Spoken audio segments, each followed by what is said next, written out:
जोजलपा नमस्ते। आज पनि हामी उपस्थित भएका छौँ समय सन्दर्भ लिएर। प्रविधि संयोजनमा विविशा साक्य र म शङ्कर थापा। कार्यक्रममा यहाँहरू सबैलाई स्वागत छ। नेपाल भाषा एकाडेमीको निमित्त अनक मिडियाद्वारा प्रस्तुत गरिने यो समय सन्दर्भ कार्यक्रम विभिन्न समसामयिक विषयहरूलाई प्राथमिकताका साथ हामी कार्यक्रममा प्रस्तुत गर्छौँ। आजको कार्यक्रममा हामी घरेलु तथा साना उद्योग सङ्घको भर्खरै नयाँ कार्य समिति गठन भएको छ। यसै बारेमा आज कुराकानी गर्दैछौँ नवनिर्वाचित अध्यक्ष Sita कार्कीसँग।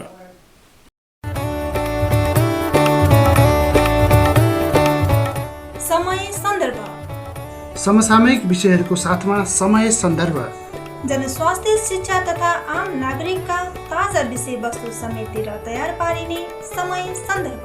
Hello hello hello madam नमस्कार।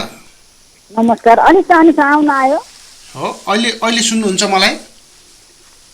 सुन्न त सुने मैले, तर साउन्ड एकदमै सानो भयो। ए त्यहाँ मिल्दै गर्छ, बिस्तारै बोल्दै गरौँ, कुरा गर्दै गरौँ, आउँदै गर्छ साउन्ड। अलिकति त्यो हल्ला नभए ठाउँमा बस्दिनु होला है। सर्वप्रथम त म यहाँलाई शुभकामना दिन चाहन्छु, बधाई दिन चाहन्छु नयाँ कार्य समितिको अध्यक्षता ग्रहण गरिदिनु भएकोमा। हजुर, हसलाई पनि धन्यवाद। हाम्रो नेवा एफएममा जोडिनु भएकोमा म स्वागत गर्न चाहन्छु यहाँलाई। हजुर, हस् धन्यवाद। आजको कार्यक्रममा यहाँहरूको हिजो भएको नयाँ कार्य समिति गठनबारे म केही प्रश्नहरू गर्न चाहेको छु।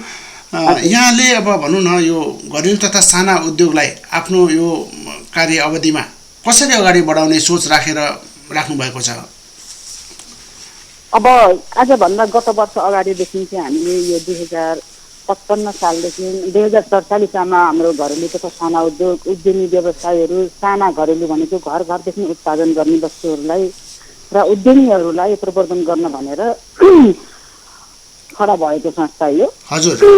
त्यस्तो हुँदै हामीले 55 सालमा आइसकेपछि हाम्रो काठमाडौँ जिल्ला चाहिँ संयुक्त जिल्ला भयो, महासङ्घसँग आबद्ध त हुन्छ, तर आफ्नै विधान अनुरूप चल्छ यो। हजुर। जिल्ला प्रशासनमा दर्ता भएको हो। अब त्यस पछाडि हामीले गति लिँदै काम गर्दै आइसकेपछि हामीले यस काठमाडौँ जिल्लाले महिला लघु उद्यमीहरू र अन्य उद्यमीहरूको लागि पनि अब आर्थिकको साह्रै समस्या, हामीले ब्याङ्कमा जाँदाखेरि पनि लामो प्रोसेस गर्नुपर्ने यो समस्या भएको हुनाले यसलाई ध्यानमा राखेर हामीले एउटा लघुवित्त वित्तीय संस्था भनेर मध्यस्थताको लघुवित्तको मध्यस्थताको राष्ट्र बैङ्कसँग लाई निवेदन गरी उहाँबाट चाहिँ हामीलाई प्रमाणपत्र, काम गर्ने अनुमति पत्र पाएका थियौँ। त्यो बेलामा चाहिँ उद्यमीहरूलाई हामीले महिलाहरूलाई बिना धितो समूह गठन गरेर 5 जना 7 जना 9 जना यस्तो समूह गठन गरेर समूह धितो रहने गरी 50,000 देखि 1 लाखसम्म पर व्यक्ति लोन दिएर उहाँहरूलाई उत्थान गर्दै आएको संस्था। र अहिले आएर मेरो कार्यकालमा आइसकेपछि अब राष्ट्र बैङ्कले यो मध्यस्थताको काम भन्दा तिमीहरू चाहिँ घरको ब्याङ्क बन्नुपर्छ भनेर जब पत्र आइसकेपछि हामीले मेरो कार्यकालमा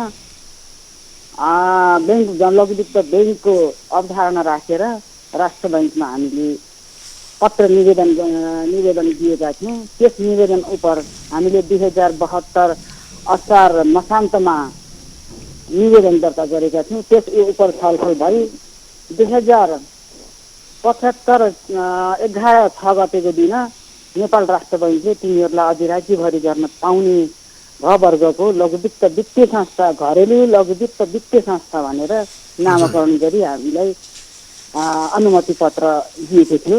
त्यसै अनुरूप हामीले काम गर्दै अहिले 10 जिल्ला र 13वटा शाखा खोलेका छौँ। अब घरेलुको पाटो छुट्टै र घरेलु लघुवित्तको पाटो छुट्टै नै छुट्याएका छौँ। किन भन्दा उद्यमीहरूको संस्था उद्यमीहरूलाई प्रमोट गर्ने यता, अनि उहाँहरूलाई केही समस्या पऱ्यो भने त्यो ब्याङ्कमा लगेर हामीले त्यसबाट चाहिँ उहाँहरूलाई लोन उपलब्ध गराएर काम गर्नको लागि, सहजी वातावरण गर्नको लागि हामीले फरक ढङ्गले काम गरेका छौँ। र त्यसो हुँदै जाँदाखेरि पनि हामी त्यो लघुवित्तलाई अहिले मर्जरमा हजुर समता लघुवित्त वित्तीय संस्थासँग हामी मर्जर गर्दै र अन्तिम अवस्थामा आइपुगेको छ। लगभग सम्भवतः हामी फागुनको पहिलो हप्ता दोस्रो हप्तादेखि समता घरेलु लघुवित्त वित्तीय संस्था भन्ने नामकरण हुन जान्छ।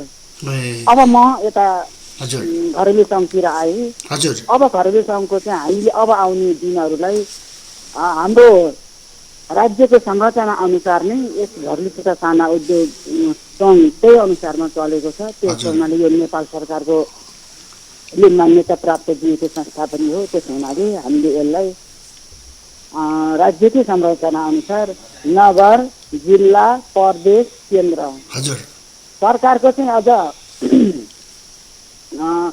जिल्ला नभइकन 3 तहको सरकार, एकदम व्यवसायहरूको चाहिँ 4 तहको सरकार बनेको छ। हजुर त्यसो हुनाले हामीले नगर कमिटी हाम्रो 10 वटा नगर, काठमाडौँ जिल्लामा 10 वटा नगरपालिका, एउटा महानगरपालिका छ, जम्मा 11 वटा भयो। यसमा सम्भवतः हामीले 7 वटा नगरपालिका कमिटी गठन भइसकेको छ। मेरो कार्यकालमै मैले गरिसकेका छु र महानगरपालिका पनि भइसकेको छ। अब यी नगरपालिकाहरूलाई राज्यको कोषबाट सञ्चालन हुने गरी यी नगरपालिकाहरूलाई हामीले नेपाल सरकारले नै तोकेको छ। हरेक राजस्व परामर्श समितिमा उपमेयरको संयोजकत्वमा नेपाल सरकारले तोकेको उद्योग वाणिज्य महासङ्घ र घरेलु महासङ्घलाई तोकिएको छ। निजी क्षेत्रबाट त्यस राजस्व परामर्श समितिमा रहने गरी त्यसै अनुसार हामी सबै नगरपालिकामा राजस्व परामर्श समिति घरेलु सङ्घको तर्फबाट रहन्छ। र अब अहिले चाहिँ त्यो नगरपालिकालाई हरेकलाई नेपाली बजार, अब हाम्रो धेरै पहिचान छैन, हामी उद्यमी व्यवसाय भनेर यत्रो प्रवर्तन गर्न गइराखेका छौँ। हाम्रो यत्र उत्पादन सामान हुन्छ तर सधैँ बाहिरको बजारले, बाहिरकै सामानको बजार देखिन्छ।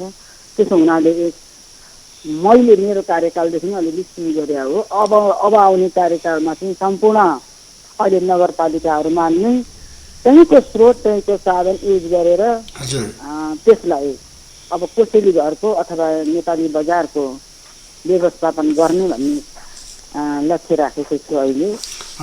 र पुरा अब यसमा चाहिँ अब सभासद कोषको पनि पैसा आउँछ। यो नेपाल सरकारको पैसा चाहिँ आउँछ कोसेली घरको लागि भनेर दिएको हुन्छ। अब त्यसबाट भयो भने सम्भवतः मिलाउने भन्ने छ।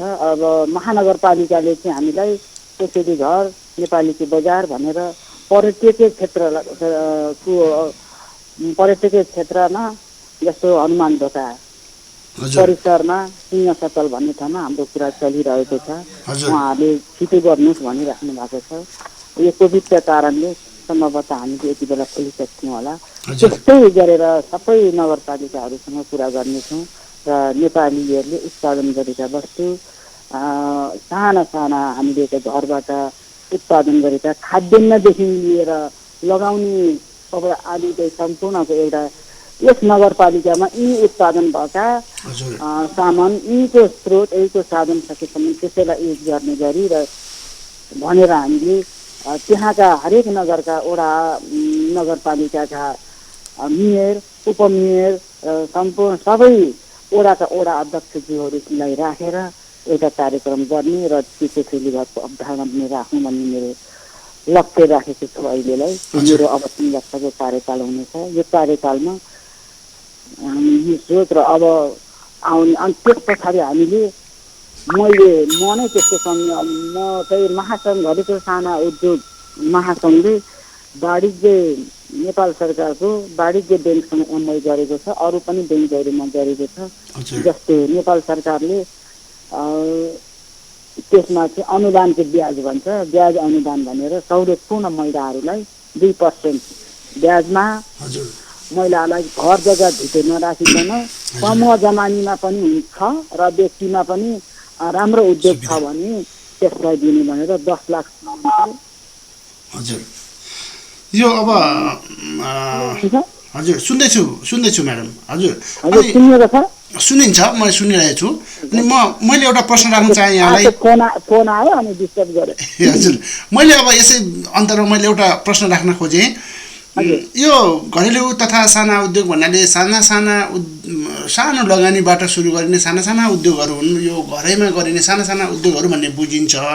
अब यसमा उत्पादन भएका सामानहरू अब यसलाई प्रवर्धन गर्न भनौँ न, अब कति स्तरीय हुन्छन् र सामानहरू कसरी प्रवर्धन गर्ने व्यवस्था गर्नुभएको छ? यसलाई उहाँहरूले उत्पादन गरेका साना साना भने साना उद्यमीहरूदेखि ठुला हाम्रो मजौरा अब सानै नाम सानै छ, सानादेखि हामी ठुलासम्म पनि छौँ। ती साना उद्यमीहरूलाई कसरी प्रवर्धन गर्ने भन्ने कुरोमा चाहिँ ती उत्पादन सामग्री बजारीकरण हामीले बजारमा लैजानु पर्ने व्यवस्था मिलाउने हो, यस ढङ्गले पहल गर्ने हो। हजुर, त्यही भएको भएर हरेक नगरपालिकाका उद्यमीहरूले उत्पादन गरेका वस्तुलाई बजारीकरण र बाहिर लिएर आएर उहाँहरूको मार्केटिङ र उहाँलाई प्रवर्धन गर्ने हिसाबले हरेक नगरपालिकामा नै हामी यस्तो कुरा गर्नेछौँ। र अब हामीले राष्ट्रिय स्तरको मेला पनि आयोजना गर्छौँ, विदेशमा पनि हामीले हामीले कुरा गरेर हाम्रो बाहिर पढ पनि बजार उहाँ स्टलमा हामीले भाग लिन पाउने व्यवस्था छ। पहिला त हामीलाई टिपिसीले नै दिन्थ्यो, अहिले पनि छ। त्यसो हुनाले हामीले बजार देशदेखि विदेशसम्म हाम्रा उत्पादन वस्तुहरू जान्छन् र ती सानाहरूलाई चाहिँ हामीले नै त्यही प्रवर्धन गर्नको लागि नै उहाँहरूको सामानको प्रवर्धन गर्नको लागि नै र अब कतिपयलाई सानो काम गर्न पनि लोन नभएको हुनाले ब्याङ्कसँग हामीले सहकार्य गरेर 2% ब्याजमा लोन दिने व्यवस्था पनि मिलाएकै छौँ। सरकारले दिएकोमा हामीले सहजीकरण र हामीले दायित्व लिइदिएका छौँ। उहाँले तिर्नु भएन भने हामी तिर्नेछौँ, हामी तिर्न पहल गर्नेछौँ भनेर पहल गरेका छौँ। त्यस्तै हो। अनि अब हामीले गर्नुपर्ने र साना साना उद्यमीहरूले उत्पादन गरेका हातले बुनेका यी सिपहरूलाई चाहिँ प्रवर्धन गर्नको लागि प्रविधि अब नयाँ नयाँ टेक्नोलोजी आइराखेको छ। त्यस हुनाले हामीले घरेलु उद्योग मन्त्रालयदेखि उद्योग विभाग उद्योग कार्यालयहरूसँग हामीले तलदेखि माथिसम्म नै हामीले यो कुरा राखेका छौँ। प्रविधि नयाँ नयाँ टेक्नोलोजी आइसक्यो, त्यो प्रविधि हस्तान्तर होस् भनेका छौँ। किन भन्दा प्रविधिलाई चाहिँ उहाँहरूसँग पैसा नहोला, साना उद्यमीहरूलाई अरू उद्यमीहरूलाई पैसा नहोला भनेर त्यो प्रविधि हस्तान्तरण भनेको चाहिँ 1 लाख बराबरको सामान किन्यो भने 80,000 रुपियाँ चाहिँ नेपाल सरकारले अनुदान दिन्छ। त्यो अनुदान त्यसको लागि हामीले फोकस गरेर अहिले हामीले लगभग मेरो कार्यकालमा 1.5 करोड जतिको हामीले प्रविधि हस्तान्तरण गर्यौँ। हजुर, अनि 3 वर्षको कन्टिन्यू छ। अहिलेसम्म हामीले 1.5 करोड जस्तो उहाँहरूलाई गरेका छौँ। त्यसो हुनाले बजारको पनि त्यही व्यवस्था गर्न खोजेको, जस्तै बिस्तारै सुरुवात गरेका छौँ। सरकारसँग हामीले लगिङ गर्दै गर्दै अब बिस्तारै सुरुवात भइसकेको छ। प्रविधिको कुरा भयो, लोनका कुरा भयो, कुरा भयो। अब यसैलाई चाहिँ हामी विस्तार गरेर अलिकति ठुलो भोलममा अब 2-3 लाखको सामान एउटा स्वेटर बुन्ने, एउटा कपडा तान बुन्नेको कुरा गरौँ। एउटा तान बुन्दाखेरि मान्छेले बुन्दाखेरि कति टाइम लाग्छ, तर एउटा मेसिन आउँदो रहेछ, त्यसलाई बटन थिपिसके पछाडि सर र 5जनाले गर्ने काम एउटैले गर्दो रहेछ। त्यस्तो खालको प्रविधि, त्यसलाई चाहिँ 5-7 लाख रुपियाँ 9 लाख यस्तो लाग्दो रहेछ। हामीले सरकारलाई अहिले के अनुरोध र बिन्ती गरेका छौँ भने त्यो सामान दिँदाखेरि तपाईँ 1 लाख बराबरको मात्रै होइन, बरु 5जनालाई दिनुहोस्, तर प्रविधि पुग्ने खालको कस्तो खालको कुन प्रविधि चाहिएको छ त्यो प्रविधिलाई चाहिँ पुग्ने खालको उसले 20% तिरे पनि त्यो पुरै जस्तै 5 लाख चाहिने भयो भने 4 लाख रुपियाँ हामी सरकारले दियोस्, 1 लाख रुपियाँ उसले गरोस् अनि खर्च गरोस् भन्ने हिसाब किताबले हामीले यसलाई अलिकति अगाडि बढाएका छौँ। अहिले प्रविधिलाई थोरैबाट अलिकति सानो भोलमबाट अलिकति ठुलो भोलम जाने हो कि भनेर लगभग 1 पालिदेखि सुरुवात गर्ने भन्ने कुरा थियो। कोभिडले गर्दाखेरि धेरै बजेटहरू पनि अहिले चाहिँ भयो, अब गर्न सकेको छैन सरकारले पनि। हजुर, काकी मैले अर्को एउटा प्रश्न राख्न चाहेँ। हजुर, यो उद्यमीहरूलाई है तथा साना उद्यमीहरूलाई तपाईँले अब कुनै पाठ्यक्रम तयार पार्नु भएको छ कि कुनै तालिमहरू दिनुहुन्छ कि कसरी गर्नुपर्छ भनेर कसरी सिकाउनुहुन्छ? कुरा बुझिने छ मैले। यो उद्यमीहरूलाई हजुर तयार पार्नको लागि कुनै तालिमको व्यवस्था गर्नुभएको छ कि पाठ्यक्रमहरू केही छ कि? हजुर, हामी तालिम दिन्छौँ। तालिम चाहिँ के छ भने घरेलु उद्योग विभाग घरेलु उद्योगबाट पनि तालिमहरू पाइन्छ र हामीले पनि अब हामीले पहिलाको र अहिलेको तालिम हुँदैन। एउटा तालिम दिइसकेपछि त्यसैलाई निपुण बनाउनु पर्छ।